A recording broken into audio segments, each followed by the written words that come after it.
Welcome to Faith, Fiction, and Folklore, or as we like to call it, the Tri-F Podcast, where we try not to mess the podcast up. And tonight, Pam Bondi's got to go, Cody. She got to go? She's got to go. Like to the bathroom, or? No, she's got to get out. Got to get her out. Democrats are running to Nixon. We got to get her out. Get out of my country. Yeah. Why can't you go to Ireland like Rosie O'Donnell? So, anyway. Oh, she drove me nuts today. So, for those of you who don't know, Pam Bondi went before Congress, which may or may not be communist, which is what I wanted to say. She went before Congress, and they were basically like, why did you redact a bunch of stuff you weren't supposed to redact when we literally passed a whole law telling you not to redact what you redacted? And she's like, look at the stock market. That was basically her response. So I thought we would look at a couple of her darling responses. I don't know if she realized how bad she looked, but this was colossal. And I will repeat my prediction that I made several episodes ago. I'm like, if Trump does not get rid of Pam Bondi, Todd Blanche, and Kash Patel, they are going to impeach his hind end, assuming they win the midterms, which people are getting nervous, I think. But if the Democrats win the midterms, and Pam Bondi and Kash Patel and Todd Blanche are still in, they're going to get Trump through one of them, and I'm going to say he could be gone by January or July, or as early as between January and July of next year. I think they're going to start running the gambit, and they're going to nail Trump through one of them, because Robert Barnes has a great nickname for her, apparently. I mean, there's a bunch of, like, allegedly things going on, but his nickname for her is Pay to Play Pam. Pay to Play Pam. So his theory is that she is covering this up in exchange for helping her lobbyist friends. So I'm thinking about adding another petulant overlay. I don't think ours did any good at all the first time, but I enjoyed making them. Instead, it's like, she's still here, or, she's still, why isn't she gone, or whatever. Bring up my Three Stooges logo again. Anyway, I'm thinking about it. I haven't decided. But at least we got the Epstein files.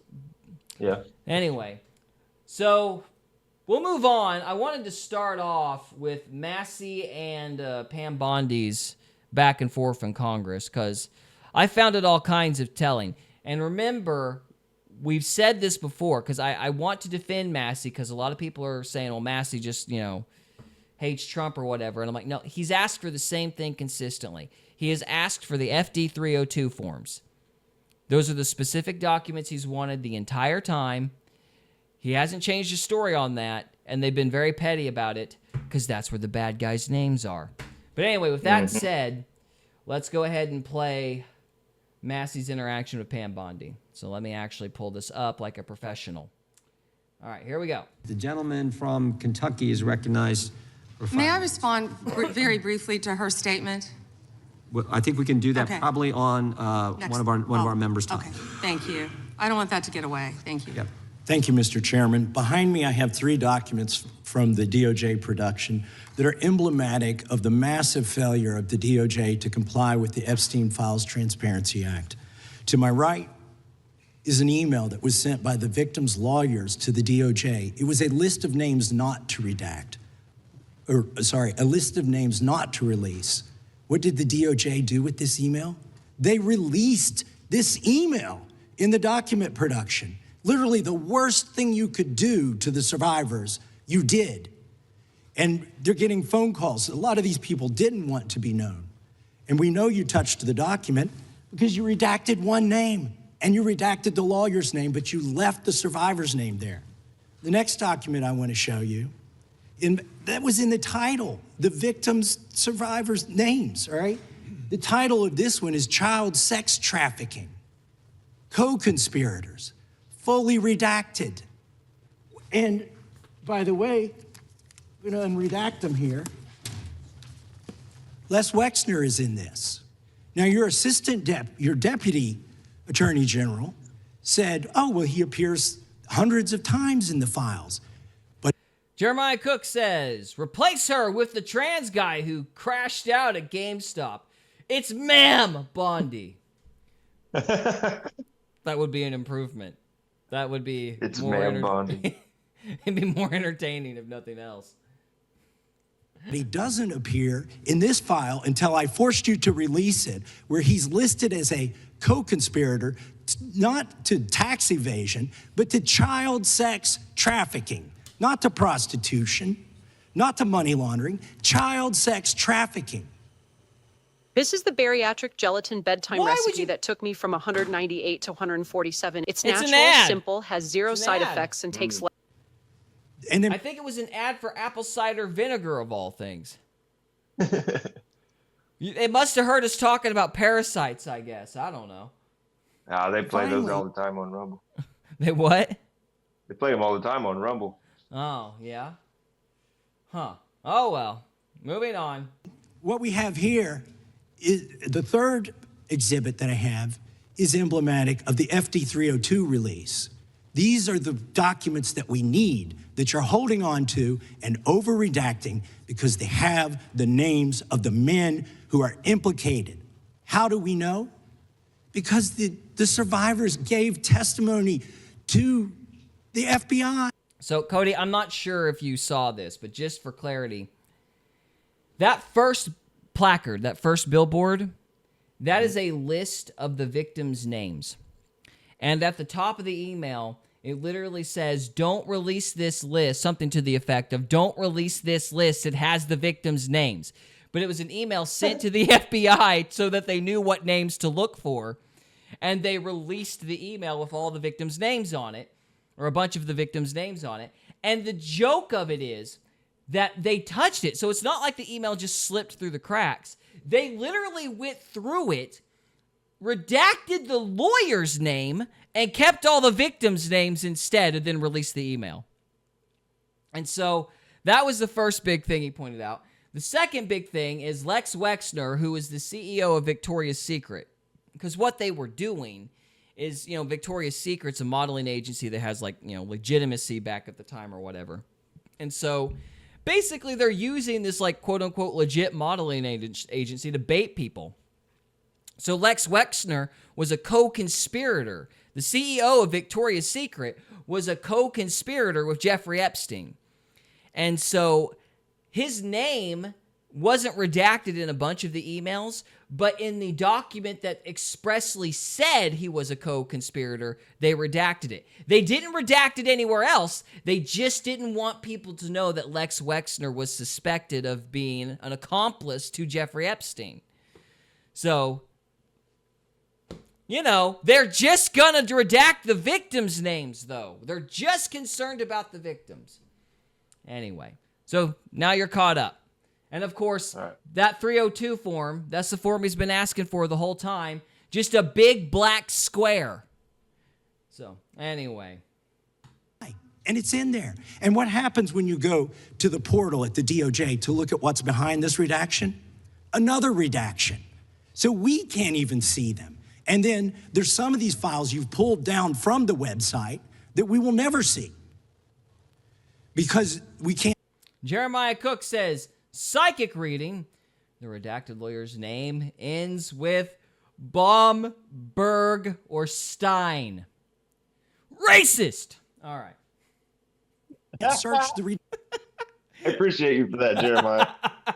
You don't know this, Gary Jeremiah. You don't know this, Jeremiah, but me and Cody have been arguing about a certain group of people for weeks on Instagram, and it just went on and on and on. So Cody is very happy with you right now. actions. So I have several questions for you. Who's responsible? Are you able to track who in your organization made this massive failure and released the victims' names? Are you able to track who it was that obscured Les Wexner's name as a co-conspirator in an FBI document? Do you have that kind of accountability? I believe Wexner's name was listed more than 4,000 times. Yeah, I already told you that. This is where he's listed as a co-conspirator. Can I finish my answer?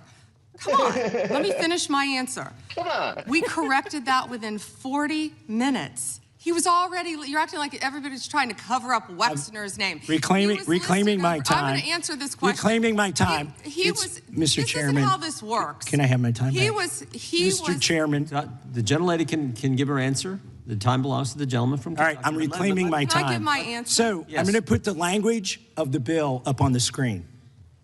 Chairman, Because may I I have give my another answer question. on that?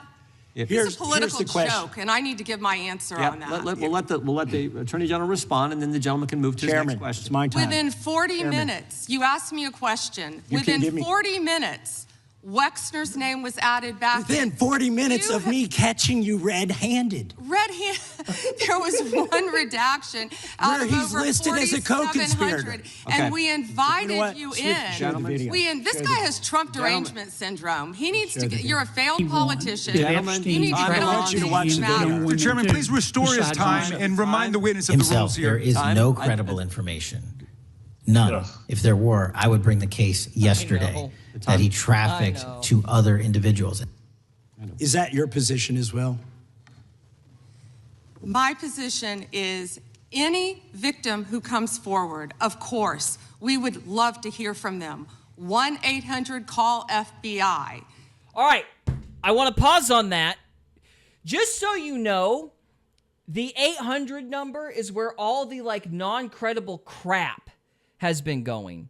So this is like people who are claiming things happened that have no record, you know, that they can't be verified. There was one dude claiming that George Bush was eating poop out of intestines, and just like stuff like the legitimate stuff is mixed in with the people just wanting to burn Trump down or whatever.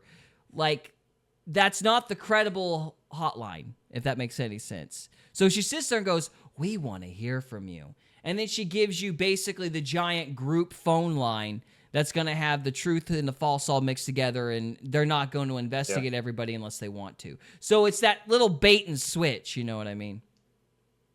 Awful.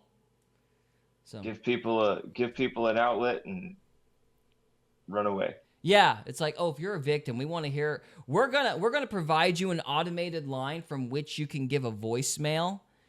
You And can talk to the real life FBI. Yeah. We'll give you a robocall and everything. Be great. So, anyway, I do love that line from Massey. Like, yeah, 40 minutes after I called you out. That's just such a great line. Anyway, so that's... We'll just Did go you on. ask Merrick Garland that the last 4 years? Did you talk about Epstein? I am reclaiming my the time. last I'm 4 glad you're years? asking about Merrick Garland. You don't get to reclaim because time this when is you don't- bigger when than you can't Watergate. when I don't answer a question the This way you goes want. over 4 administrations. You don't have to go back to Biden. Let's go back to Obama. Let's go back to George Bush. This cover-up spans decades, and you are responsible for this portion of it. And that's now, where the I want to most know at what point did the FBI and the DOJ decide that Lex Wessner was not a co-conspirator? Because our Epstein Files Transparency Act requires you, please put it back on the screen, please, to release the internal decision about whether to prosecute him or not, and it's not in the files, and it's not in the files for any of these other men. Time of the gentleman has expired. May she answer? And he's a hypocrite because he voted against the ban that we were talking about on deep fake AI porn. Only 2 people voted against it, and you were one of them, hypocrite. Oh, yeah, she got him. What?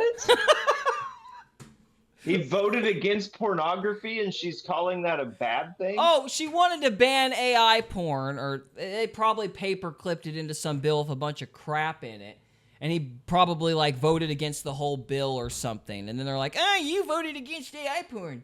You know? Oh. You know what I mean? Because that's what they do. They'll sit there and they'll take some good cause and try to use the good cause to sell, you know, a bill or whatever. And then they paper clip a bunch of crap. And then guys like Massey and Ron Paul are like, no, we're not voting for that. Because you want, like, you basically want to spend like $5 billion on snail testing in conjunction with the ban for the porn. We're not voting for a bill that's like, you know, going to waste a bunch of money on some random project. So, and then they sit there and go, you're for pornography. That's what they do. So that's just what they do. So anyway, that's probably what she was referring to. It's ridiculous, man. She's got to go. Like, she probably thinks she won that exchange. She probably honestly thought that was a gotcha. I mean, why Trump has picked this woman, I have no idea. It's insane to me. All right, well, let's marinate in the stupid for one more clip. That area, but I want to thank the Attorney General for her great work in the first year on the job, and I want to thank you for being here. With that, I would yield to the... I don't know why he's being nice. That's such a lie. She's done a terrible job. I don't know why he said that. Ranking member for an opening statement. Thank you kindly, Mr. Chairman, and welcome Attorney General Bondi. You've got the best lawyer's job in America because your mission is justice and your clients are the American people. She's done a terrible job. But to promote justice for the people, you've got to listen to the victims, like the women seated behind you today. Those are just some of the hundreds of survivors of Jeffrey Epstein's global sex trafficking ring who are demanding that the truth be told and are demanding accountability for the abusers who trafficked and raped them. You still haven't met with these survivors. So with their permission, let me introduce to you the survivors and late survivors' family. What? Why don't they just let the survivors beat the hell out of Pam? That would make this short and sweet. They probably want to, honestly. I don't know. I can't imagine. That's what doesn't make any sense because in general they've already in theory interviewed them anyway because of 302 forms. So I don't know why she's hesitating to listen to them again. I don't know what it costs her, and I don't know why she'd even bother to. Yeah, I don't know why she'd put that off. But you'll note her reaction is very telling here. She clearly doesn't want to talk to them. So I just don't know why. I don't know what the thing is. Members who are present today. There's Teresa Helm. There's Jess Michaels, Laura Bloom McGee, Danny Bensky, Liz Stein, Marina Lacerda, Sky and Amanda Roberts, who are the family of the late Virginia Giuffre, Charlene Richard, and Lisa Phillips.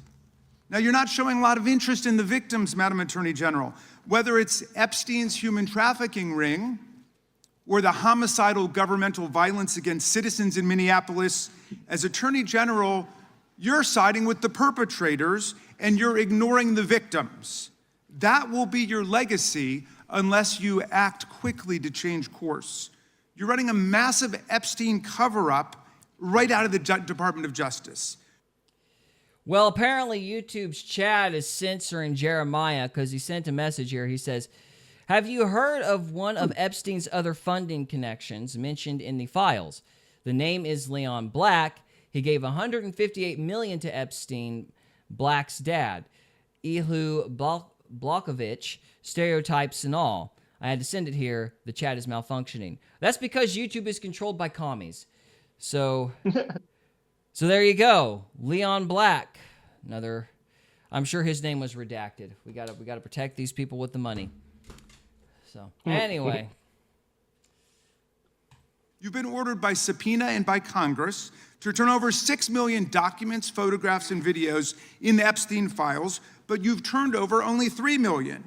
You say you're not turning over the other 3 million because they're somehow duplicative, but we know that there are actual memos of victim statements in there, and you also took down the Department of Justice's prosecution memo from 2019. So it's clearly not all duplicative, but even if it were, why not release it? Just release all the duplicative stuff. In the half you did produce, you redacted the names of abusers, enablers, accomplices, and co-conspirators, apparently to spare them embarrassment and disgrace, which is the exact opposite of what the law ordered you to do. Even worse, you shockingly failed to redact many of the victims' names, which is what you were ordered to do by Congress. Some of the victims had come forward publicly, but many had not. Many had kept their torment private, even from family and friends, but you published their names, their identities, their images on thousands of pages for the world to see. So you ignored the law, and even with over 100,000 employees at your disposal, you acted with some mixture of staggering incompetence, cold indifference, and jaded cruelty towards more than 1,000 victims raped, abused, and trafficked. This performance screams cover-up. Convicted sex trafficker and groomer Ghislaine Maxwell opened the gates of hell to Virginia Giuffre and hundreds of other victims, as Virginia recorded in her remarkable book, Nobody's Girl. But when Maxwell was subpoenaed to come testify before Congress, you and Todd Blanche quickly moved her from a higher security prison to a minimum security camp in Texas, where she's enjoyed 5-star treatment, including catered meals, private gym time, and access to a therapy puppy. All because Todd Blanche, who's utterly failed to investigate the monstrous crimes of Epstein and Maxwell's co-conspirators, spent 9 hours with Maxwell and satisfied himself that she would have nothing untoward to say about Donald Trump, which is your only real interest in the matter, based on institutional performance. But abandoning victims and coddling perpetrators is what you do best. When the FBI opened a criminal investigation into the brutal killing in Minneapolis of Renee Good, a poet and 37-year-old mother of 3, by Trump's masked And this is the worst part of it, because these clowns, the Democrats, basically used the majority of this congressional hearing to grandstand about what the fraud in Minnesota. And they're like, see, it's so horrible about these Epstein files. You know what else is bad? Minnesota, the state that's been funding our campaigns. I mean, where you're getting rid of these immigrants. What? So, and the worst part is when they start talking about the Epstein stuff, they're right. And then they have to turn around and, grandstand for their own crap. So she's just like, Trump has given these people like an excuse to spread their own narrative and basically make him look guilty as sin when he's the guy that put Epstein away the first time. So it's just crazy, dude. It's like, it's seppuku. It's seppuku of a jackhammer. I don't know why he's doing this. It's insane to me. So let's see if they're actually going to show her respond, because he just goes off about, how horrible it is that they're taking their money from the fraud. So anyway, no, he just goes on. They're not going to show her response. So we're going to move on from that. This was another low moment for dear Bondi. She was challenged about something else, and this was her response. Dow right now is over. The Dow is over $50,000. I don't know why you're laughing. You're a great stock trader, as I hear, Raskin. The Dow is over 50,000 right now. The S&P at almost 7,000. And the NASDAQ smashing records. Americans' 401ks and retirement savings are booming. That's what we should be talking about. We should be talking about making Americans safe. We should be talking about, what does a Dow have to do with anything? That's what they just asked. Are you kidding? Mr. Jordan, Mr. Jordan. Dow right now is over. We've sold so many kids. I mean, business is great. Yeah! Guys, why are you complaining? We've made so much money. It's fantastic. The Dow is wonderful. Yeah, never mind the fact that these people are so morally evacuated that's literally how they think. They're like, why are you like, this needs to be done. This is how we have nice things. That's the mentality. You're right. They believe that this is how you get stuff done. And I'll tell you the worst part of it. I think that talking point came from Trump, and I think she was supposed to shoehorn that in there, and she didn't have a choice. I don't, for as little as I think of her IQ, I don't think that was her.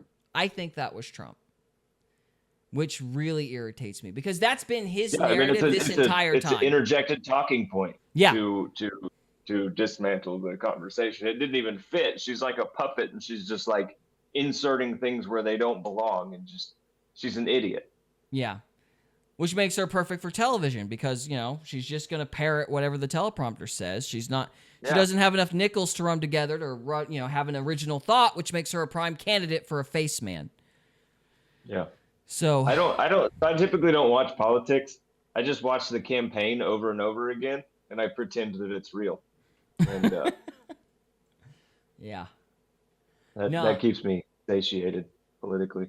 Oh, yeah. So I don't do that, but I know what you mean.